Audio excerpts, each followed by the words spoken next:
ikiriho icya mbere nuko ari umukinnyi wakinnye imikino ya Confederations Cup.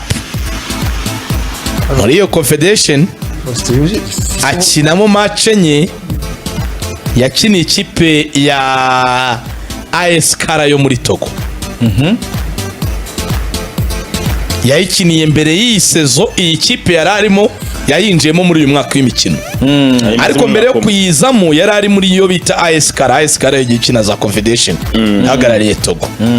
Akaba yaranakiniye indi kipe yo muri Togo yagiyemo mbere yo kujya muri Kara bita AS Fossa Rome. Ubwo nayo nkuko byumvikana niyo mu gihugu cya Togo.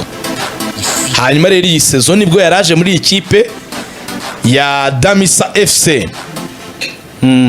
Muri iyi sezo ni sezo yiwe ya mbere ayitsindira ibyo bitego.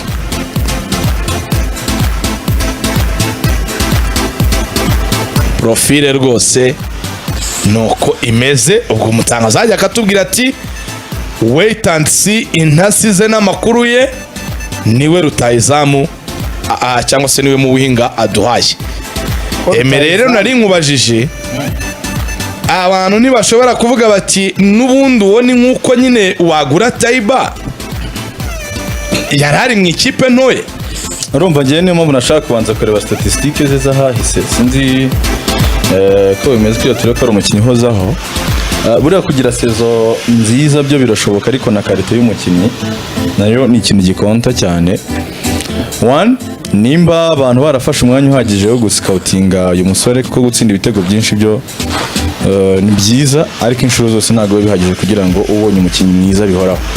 Kimenyimenyi hari sezo twese twibukiranya wikatimu Puki yatsinze ibitego 22 mu ikipe ya Norwich, ariko munuko ko nta kipe ikomeye yamuguze, atari no kuvuga ngo ni question y'imyaka gusa. So ni umukinnyi nimba ari we kuri buze kuza gutangazwa, hari ukuntu umukinnyi akina sezo imugurisha Muzega Kwandi. Kandi shampiyona ya Benin buriya ntabwo ari igishampiyona kiremereye cyane ku buryo uvuga ngo ni shampiyona wenda shampiyona y'u Rwanda ifite byinshi yakwigiraho. Hoya siko bimeze, ariko byibuze kuba current form ibiheruka ari umukinnyi wagize icyo nakwita nk'iyo breakthrough, akaba top scorer muri shampiyona. Ni ikintu kiba gikomeye. Rifo yo kureba abandi bantu bari banamuriho ni bande, kuko hari abantu bandi banakurikirana shampiyona mu gihugu cya Benin kuturusha ni bande. Birasaba kureba cyane cyane umukinnyi ku giti cye. Twamuganiraho cyane wenda uvuga nuko uwo twabaheruka kuzana wavuye muri Benin shampiyona yabo ni Vininho. Ako ntiyakinaga nyine, niwe ntiyakinaga nyine. Niba murashaka kuvuga ngo uyu ni umukinnyi wakinaga, byagaragara tusha Vininho yari ifite tusha, ariko ukabona ko ari umukinnyi uheruka gukina. Bitandukanye n'uyu ubona ko ni shampiyona ikirangira afite ibitego 16. Ni umuwinga umva ushobora gukina inyuma y'umwataka cyangwa akina ibumoso. Ubwo ni buryo urumva yacana ko umupira ugezweho umuwinga ashobora gukina imanze zombi. Umupira ugezweho no gukina nko center forward kandi ari umuwinga. Umupira ugezweho n'uyu wape uzabire niko bamwandikaho ko ashobora gukina nimero 10 agakina kuri wingi zombi. Kuba afite ubushobozi bwo gutsinda ibitego 13 nuko azi kwipoza 16 nuko azi position ashobora kuhagaramo, kuko burya umuwinga ugezweho w'iki gihe no kugira position ahagaramo gatsinda ibitego. Kuko namutangaje ariko bayida Antonio indabo zawe rwose mutangaje. Abantu bagushidikanyaga mutangazaje ari gutera igiceri, ariko ababivuze musubire inyuma umwongere mutangazaji mumuindabo ze afike zare muzima. Kabisa tangaza nanjye rwose nagukemangaga nakubeshye. Wari utegereje kureba nubwo twafatanyije kuyishaka, ariko uyisunyereka ko rwose ku kintu bita abakinnyi utajya ushidikanya. West Africa nakubwiye ko mbanyise, nakubwiye ni rwose ahangaha indabo zawe Frank mwakamuhaye cyangwa bakumere Gataho. Frank kamugezaho ubwo ntagira ashyira. Aho ni sawa cyane. Ne bakumere Gataho dusoje ikiganiro uze kukanywa neza cyane. Nazo bakashije muri frigo Cadette dusoje sita n'igice rwose uze kukamira neza cyane ka gataho bidasubirwa rero nk'uko mutangazaji yabitubwiye rwose nawe bita Atiso Antonio Koja. ubu noneho bimaze kuba confirm. bamuganiraho cyane Ana ko ya foto nahoze nkwereka ariyo Ni nayo bakoresheje. Wandina muye nayigwaye kare. Antonio Atiso Kujo. nawe muri fata mu mutwe Izina rwose riryoshye cyane mu kogeza. nibuka mu minsi ishize hari umwe mu bantu twaje tuganira baba mu bintu bya scouting ariko umbwira ngo muri iyi minsi ahantu heza ho kujya gushaka abataka ni mu gihugu cya Togo.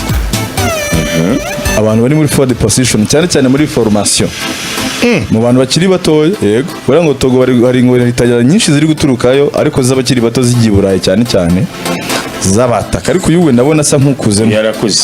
afite imyaka 26 hafi n'irindwi sibyo se umuntu w'icyenda n'icyenda 27 ni 27 wenda kuko ndi kubona bagaragaza ko yavutse kuri 13 z'ukwa gatandatu ubwo ni 27 yamaze kuzura. Kirebana na statistique za Mzee Kojo Atiso nze ndebe hano ndebe statistique icyo zivuga mzee mutangazaji kipe yitwa Damisa FC yakinaga Yego. AS Fossa Rome ubwo niyo muri Togo kipe y'Irome nyine ndetse na ASC Kara ndetse na AS Fossa Rome makipe yagiye akinira andi gushaka kugira ngo ndebe statistique kini kipe y'igihugu ya Togo yabari munsi y'imyaka 20 imikino 6 atsindamo igitego kimwe. Kini kipe y'igihugu ya Togo yabari munsi y'imyaka 23 match imwe yagira igitego arambikamo nkuko bigaragara ariko ndi gushaka haje ngo cyitwa statistique stats cyitwa statistique career statistics kuri mutaramu bita Atiso Kojo. Mutaramu akaba muri CAF Confederations Cup akaba yarakinnye imikino ine Mzee mutangazaji imikino muri Confederations Cup yakinnye iminota 81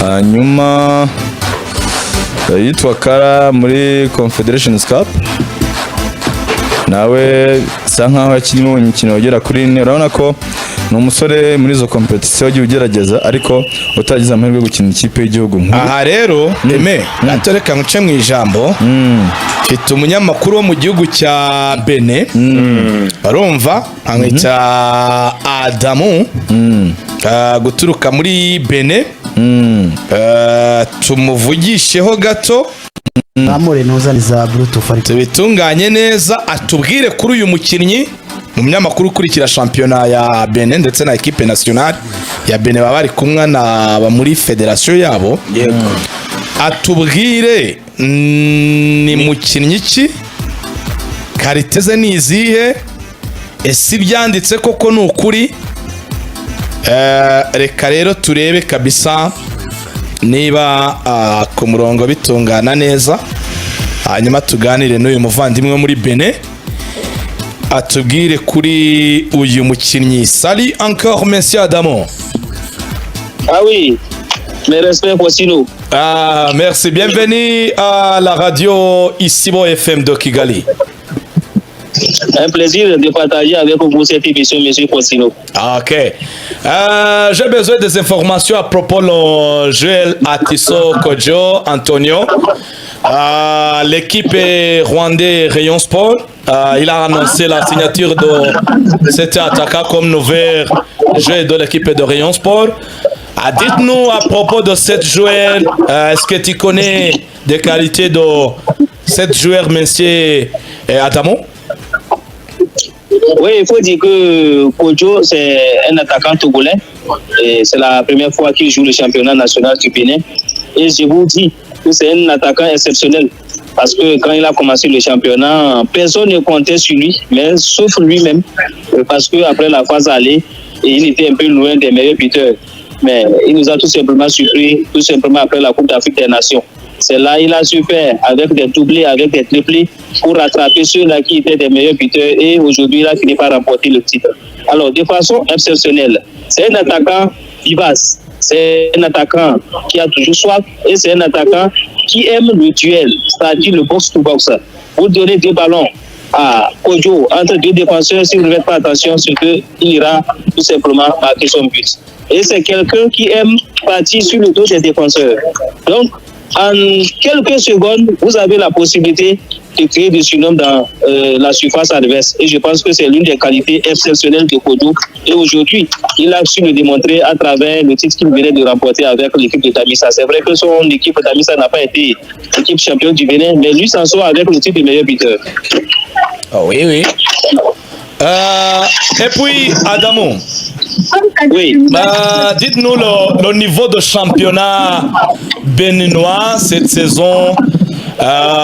C'est quel type de championnat? Beaucoup de Rwandais ne connaissent pas à propos de championnat béninois. Quel est le niveau de ce championnat la saison passée, championnat béninois? Oui, je pense qu'aujourd'hui, on peut le dire avec fierté pour dire que le Bénin dispose d'un championnat professionnel, un championnat de niveau moyen, parce que nous venons de loin. Et on joue un championnat appelé, comment dirais-je, Ligue Pro et Ligue Pro Sud, c'est-à-dire où les clubs de deuxième et de première division jouent ensemble. Et c'est après la première phase, après environ 34 matchs, qu'on arrive à ressortir les meilleurs. Et c'est eux qui continuent. Un peu comme les playoffs. Et c'est parmi eux maintenant, on finit par dégager le champion. Mais cette fois-ci, le Bénin a opté pour la Ligue 1, la Ligue 2, où nous avons 18 clubs en Ligue 1, 18 clubs en Ligue 2 et les clubs de Ligue 3 également. Donc à partir de ce moment, vous comprenez avec moi que les meilleurs joueurs arrivent facilement à démontrer de quoi ils sont capables. Parce que là, il n'y a pas de fatigue, il n'y a pas assez de pression sur eux. Ils savent que chaque match, c'est chaque week-end, contrairement avant ou parfois dans le week-end et dans la semaine, on les oblige à jouer deux matchs. Donc à partir de ce moment, M. Fossino, le Bénin commence déjà par retrouver sa place au niveau du football, surtout à travers ses clubs.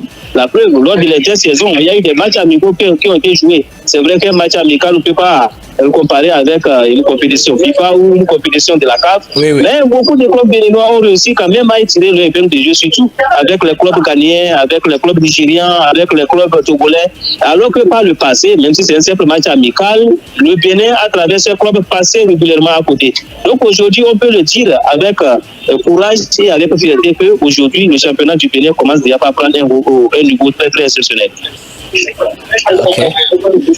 Mais est-ce que tu as une question? Je pense que je suis satisfait. Mais... Oui, la question c'est de savoir est-ce que voilà, nos amis du Rwanda, à savoir APR et à savoir l'équipe Rayon Sport de Poitrans. Oui, nos sport et surtout, je crois c'est Kelly, l'ancien joueur qui a fait Monaco et qui était le président, l'entraîneur de son équipe qui avait joué la Coupe CAF, son nom m'échappe.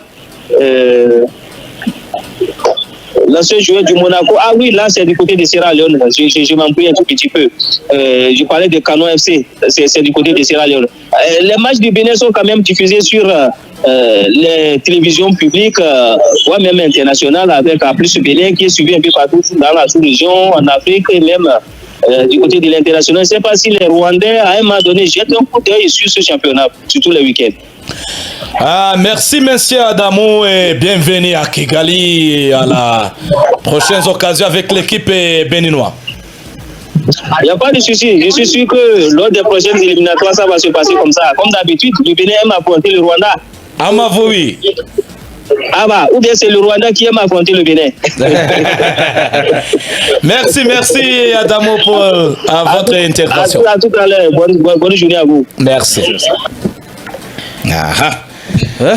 Ngaye nguko rero eme dusobanurire ngira ngo warukurikiye neza cyane muri make uyu munyamakuru wo muri Benin aravuga iki muri make ku kibazo cya mbere mubajije kirebana ni mukinnyi ki muri Benin yavuze ngo mu by'ukuri ikintu cya mbere yabanje kuba nk'umuntu utunguranye, nta muntu wamuhaga amahirwe yo gukora ibyo yabashije gukora muri shampiyona kuko yari umukinnyi udafite izina riremereye aho ngaho, ariko gake gake birangira abaye top scorer cyangwa se abaye umukinnyi wahize abandi, akomoza kuri karite ze ku myanya ashobora gukina. Ni umukinnyi uri capable yo gukina mu myanya yose y'ubusatirizi, haba nk'umwataka ari guca ku ruhande, umwataka dongo uca ku ruhande rw'ibumoso, ruhande rw'iburyo, ashobora no gukina nk'umwataka nyirizina, ariko umwataka ngo w'umunyabwenge cyane ukunda no gushota amashoti ya kure, akaba n'umusore ngo wihuta, donc ufite umuvuduko ku buryo ngo abifashwamo na taye, kandi kuko nibyo navuze nkubwira ngo ntabwo ari muremure cyane,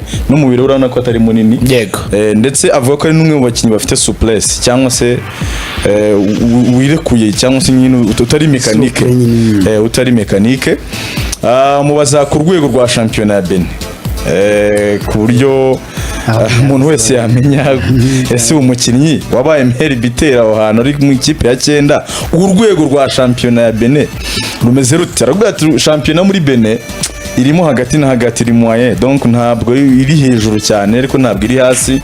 Bati ni igihugu dufite icyiciro cya mbere ndetse n'icyiciro cya kabiri, atari kubona ko ari shampiyona igenda itera imbere gake gake urebye ku bizamura shampiyona, atari ko mu by'ukuri sinavuga ko ari igishampiyona kiremereye gikomeye cyane cyane mu by'ingenzi yagusubije muri ibyo ngibyo. Yego, nyuma sa nk'unakomoza ko hari ikindi kintu ashaka, niyo cyane biza no kuza kumubaza kubirebana, ese koko ntari izindi kipe nyine urumva umuntu wabaye meilleur buteur muri iyo shampiyona ya Benin muri West Africa, buriya ni shampiyona zikurikirwa n'abascout benshi, nimba hari izindi kipe zaba zaramutekerejeho, ese yaba ari ikipe ya Rayon Sport gusa? Kuko nafite n'amatsiko yo kumenya ese ni umuntu usoje amasezerano, kuko nabyumvise yari umukinnyi wari umeze nka free agent ngendeye ku information yatanze, kandi ntabwo yaje mu ikize ahita bikora, urumva ni nk'umwaka umwe bamusinyishije, kandi muri West Africa ni igihugu cy'amatara, ku buryo umukinnyi w'imyaka 27 uvuye muri Togo atari afite statistique zikomeye,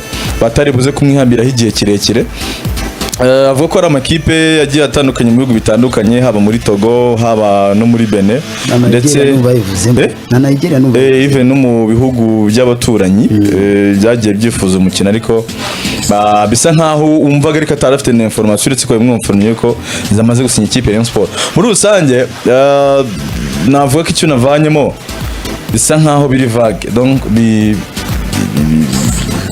yarabatunguye muri shampiyona y'abakize, bivuga ngo yaje atazwi bamutekaga. Onana yaje muri shampiyona y'u Rwanda muri utamugeranya wenda na iyo ufata nk'abantu, dufate n'urugero nko muri la shampiyona y'ubushize yabanjirije ishize, ukicaza abantu bose Faustin ukababwira ngo ninde uzaba top scorer, nta muntu umwe uri buze kuvuga Omar Yaba, sibyo? Omar Yaba mu ikipe yitwa Bugesera, ngo bibaho ko umukinnyi ashobora kuza agatangira atsinda avuga mu mureka agende tuzamugarura, bikarangira mu by'ukuri yigaragaje nk'umukinnyi ukomeye, abaye top scorer.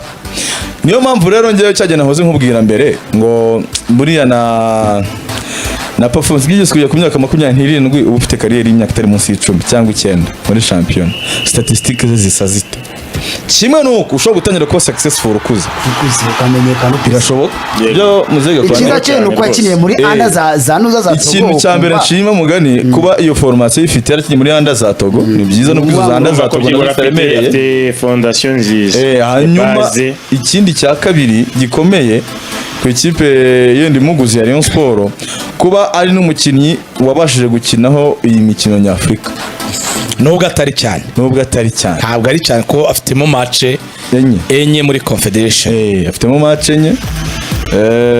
Hanyuma apari izo match enye, ikindi nuko sinzi shampiyona mu Rwanda igigorana, ariko icyo nizera cyo uzi ikintu kiriho se, urumva wenda ngana ku musozo n'ubwo wenda bakinaga muri shampiyona zitandukanye, ariko ntekereza ko nyine barebye kuri profile wenda ya Basane ari gutsinda, sindareba highlights cyane.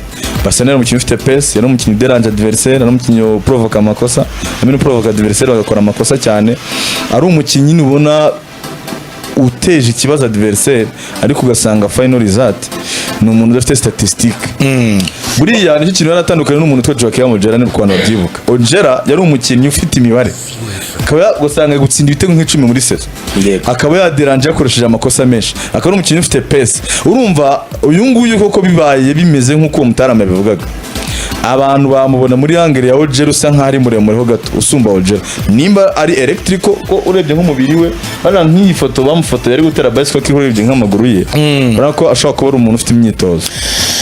Uyu mukinnyi Rayon Sport imusinyisha bivuga ko mu bakinnyi ba mbere ku ikubitiro Rayon Sport yasinyishije uyu mukinnyi yararimo. Yaba iyi grafike ye yaba ibyo Rayon Sport yari ibitse, Rayon Sport yamusinyishije kiri mu bitego 9 cyangwa hafi ngaho 10 ari uwa kabiri mu bitego. Kuki muri phase ya turuze uyu mukinnyi atsinze ibitego byinshi muri izi jurune za nyuma. Jurune 3 yari ari mu 9 bamumbwira bwa mbere ku buryo jurune 3 za nyuma bivugwa ko ari umukinnyi yabwo byaba ari nka 7 abari nka 16 cyenda 10 gutyo twaranje shampiyona bashobora niba twaranje imbere ya shampiyona Rayon Sport yamubungutse kirangira shampiyona bivuga ko ari mu ba mbere cyangwa 5 gutyo hafa ngaho 5 bivuga ko yari umukinnyi uwitwa directeur technique w'ikipe ya Rayon Sport kuma connection y'abantu afite muri Benin aribo bamuhaye atari aba agent bari gukora n'ikipe ya Rayon Sport direct ahubwo wabo yari afite mu bakinnyi ba mbere yahise ashyira ku meza ya Rayon Sport harimo uyu Antonio Atiso Kojo.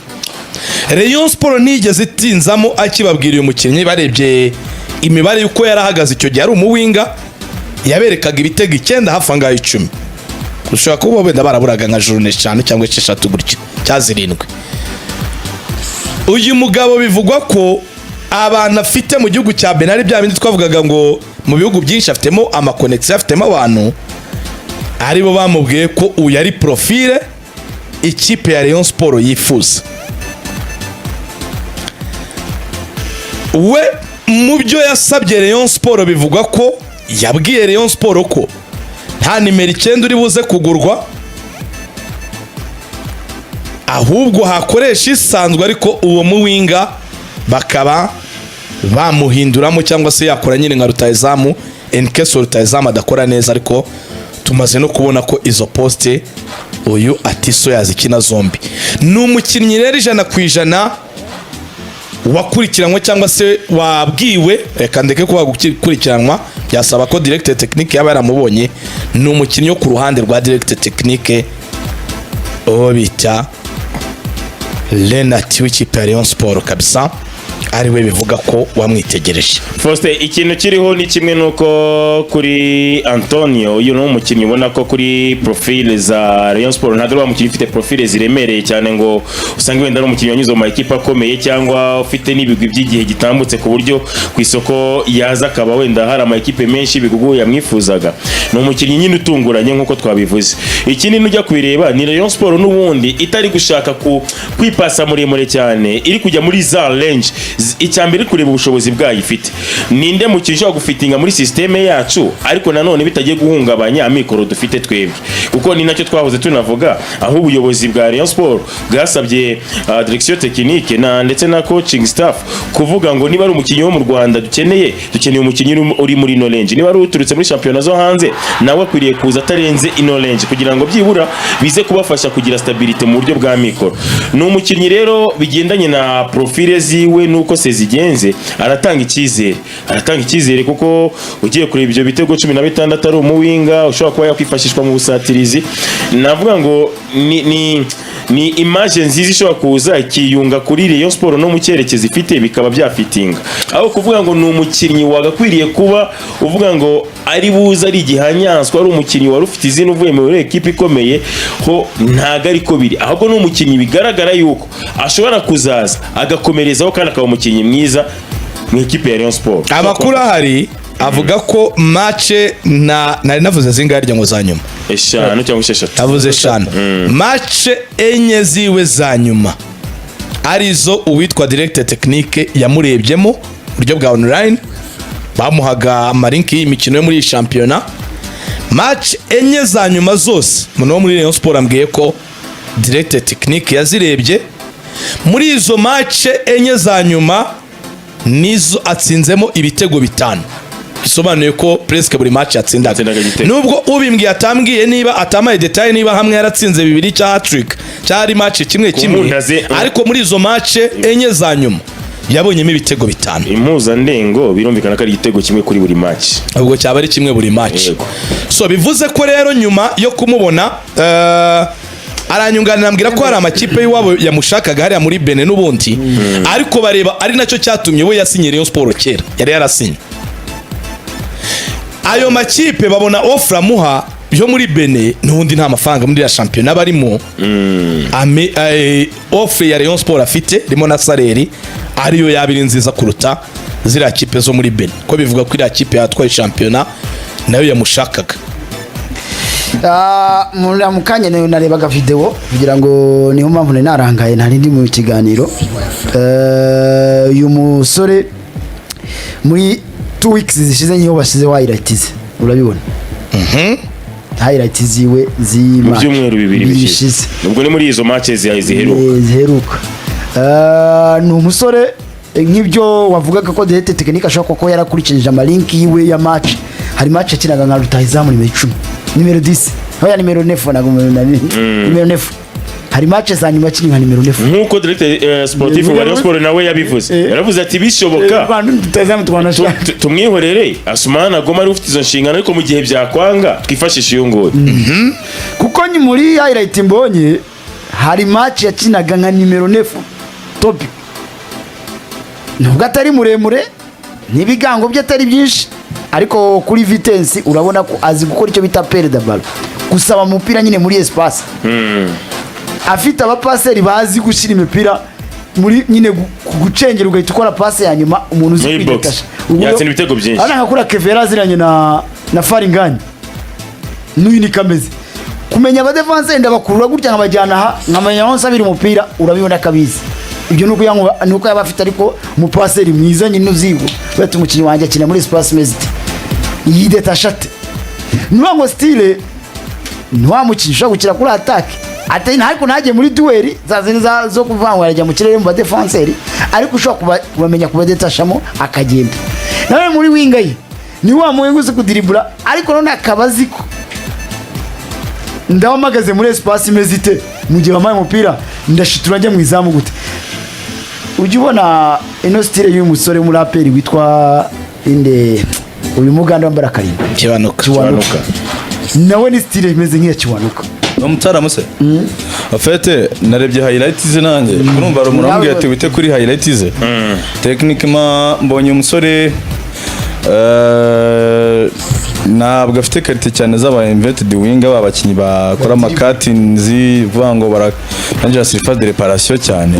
Afete ni traditional winger mo cyane, niba mukinyi n'umu winger wo guheza uruhande wakorera crosses, ariko ubona ko iyi season nizo nabonye highlights z'iyi season nibyo umutoza ubona ko yamukozeho cyane byo gukina cyane box, kuko nk'ama highlights nabonye ari nk'ama system mbonye ebyiri yakoze za romize kwa kundi nyine umuntu donc baguhaye baro meze nk'uri gukina nk'umu center forward nk'umuntu uri gukinamo hagati ugasa nk'uyikontorora ukayoriente ukayiha aho ukeneye ukayishyira aho ukeneye, hanyuma Mutara makahita atsinda igitego. Ofete bigaragara ko muri iyi season nimba ari n'imikino ya nyuma nyine niyo ya nyuma nanjye mbonye umukinnyi uri capable yuko yakina zino position eshatu.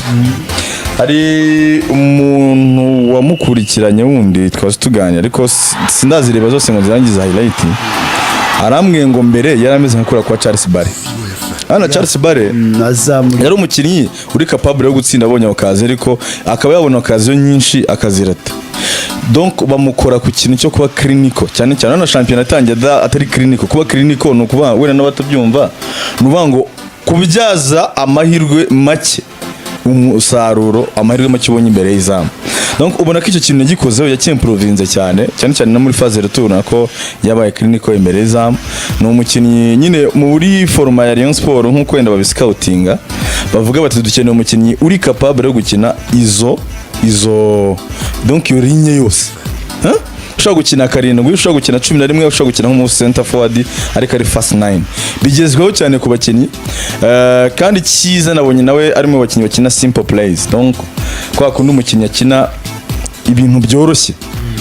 Urumva kwandi hari abakinnyi uhabaro bigasaba kabanza kwerimina abantu nka babiri, donc byita kwifotoza akabona kwitanga akagwa ya baro bisa nkaho kuyikiza nta cyari buze kugufa kubera atari gifted cyane, nyine ubona kubera dafite impano dafite igitana giteye ubwoba cyane, nyine akina bike kandi bira bintu biba byiza. Buriya iyo uri umukinnyi ufite nyine uri sharp w'indwanyi electrical nyine ukaba uri umuntu ukina ibintu bikeya, uri umuntu wabaye clinical cyane mbere y'izamu, akenshi ikipe yawe hari igihe yifasha.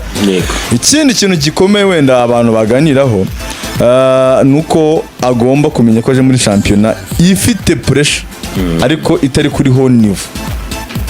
Uno mutangaza shampiyona yacu bura ntago ari niveau nyine nk'izi za Nigeria, nk'izi za Congo, nk'izi za Tanzania, ariko pressure igira nkomye neza ko irusha shampiyona nyinshi pressure. Amafaranga arimo icyitwa pressure hariya umureyo kwanza abice nabonye mu stade bakiniraho abafana baza kureba tize mu nzozi barota abafana bari kuri stade zabo. Iyo ubashije guhangana niyo pressure ukayishobora hano iwacu rero uri umukinnyi ushobora kuba ufite iyo mpano, ushobora no kubasha kwiadapta, bishobora no kugufasha. Twagiye tubona abakinnyi benshi baje badafite amazina mutangazaje, twagiye tubona abafana abakinnyi benshi baza muri no kipe ya Rayon Sport bafite amazina asanzwe bavuye mu mashampiyona adakomeye, ariko akaza yabasha guhangana niyo pressure yakwitwara neza, ahubwo iyi shampiyona ikamucuruza. Sasa dore ko ibintu bimeze, umukinnyi uvuye muri West Africa ahingutse hano Nyarugenge banze muri ndi kintu kibe i Kigali, abatoto b'i Kigali ubu ngubu I'm very sure hari nka batanu bamaze kugera inbox kuri Instagram, bamaze kumutangira kumuha welcome bapfa koci banamutangazaje mu Rwanda Josana nayagira ariko yagera i Kigali jara yifite nabirebye afite followers 140 je noze mbere nabirebye ubu ngubu DM ye arabambwe ati karibu bambwe mukariba kayita kanda kuri profile akareba kavati birakomeye cyane abati ningere Kigali nzakwakira ntugire ikibazo. Ubashije guhandoringa icyo kintu buriya ni ibintu byagiye byangiza abakinnyi benshi, nkuko tuvuga bataramu bose seko bagiye, nkuko tuvuga ibi bya tuvuga kuri bano ba Memerdawo, twumva bano bakinnyi benshi bagiye batandukanye. Kimwe mu bintu babarangiza hari umukinnyi witwa Gomis muramwibuka sinzi wabaye yitwa Paul Gomis, yego mu Senegal, ibintu nk'ibyo ngibyo yaje i Kigali narebye tizize mu nzove ndaza kuri radio nkora ikosa rikomeye cyane ndavuga nti mwoka byara mu mwata kuje Kigali ntabwo iri ready, Kigali ntabwo imwiteguye ibi nari gukora mu nzove. Umutara makwita tize rimwe kwita tize kabira kwita tize gatatu ebana bashiki baga kwande baramubwiye batari ko uri nyenyera hahumura uwe tugomeza avuga ati ngiye ngomba kuba nambaye nimero 7 mu mugongo. Ate match ya mbere mu defense ro muri hafi yumva tatse umugongo arabata tuyageze i Kigali tayari. Uwitwa Gomiza benshi babonagamo ubushobozi hatari acuri kubabariye umugani. So ikintu cyari rero kuri profile buriya urumva kubera tutarabona igitekerezo kiri kiriya 100%. Ikipe Rayon Sport ifite n'abakinnyi yifuza gukoresha n'abakinnyi yifuza kuba ifite muri ekipe yanyu, nabwo wahita uvuga ngo iyi profile ni nziza kuri Rayon cyangwa se si nziza. Hari ikintu abantu bagomba kumva, ariko umukinnyi aba mwiza bigendanye nuko ari aho bakina ibyo akina ibyo ashoboye.